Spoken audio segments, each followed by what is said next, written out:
ഈ മനോഹരമായ ഇലച്ചെടിക്ക് ഒരു പ്രശ്നമുണ്ട്. ഇതിനെ പരിപാലിക്കാൻ സമയാസമയം കഴിഞ്ഞില്ലെങ്കിൽ, ഈ പൊങ്ങി നിൽക്കുന്നതിനെയൊക്കെ വെട്ടി ഉപേക്ഷിച്ച് കളഞ്ഞില്ലെങ്കിൽ ഇതിന്റെ ഭംഗി നഷ്ടപ്പെടും. അല്ലെങ്കിൽ ഇതിനെ നടാൻ പോകരുത്.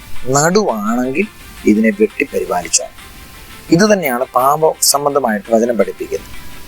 സദൃശവാക്യത്തിൽ ഇങ്ങനെ പറയുന്നു, തൻ്റെ ലംഘനങ്ങളെ കുറിച്ച് ഏറ്റുപറയുകയും അതിനെ ഉപേക്ഷിക്കുകയും ചെയ്യുന്നവനാണ് കരുണ തോന്നും.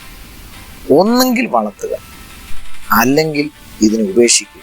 നടാൻ ശ്രമിക്കരുത്. പരിപാലിക്കാൻ കഴിയത്തില്ലാത്തവർ വളർത്താൻ ശ്രമിക്കരുത്. ഉപേക്ഷിച്ചോ.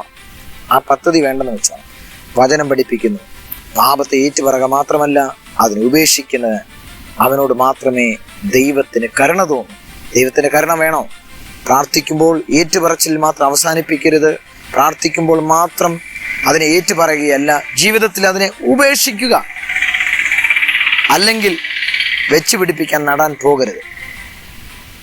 God bless you.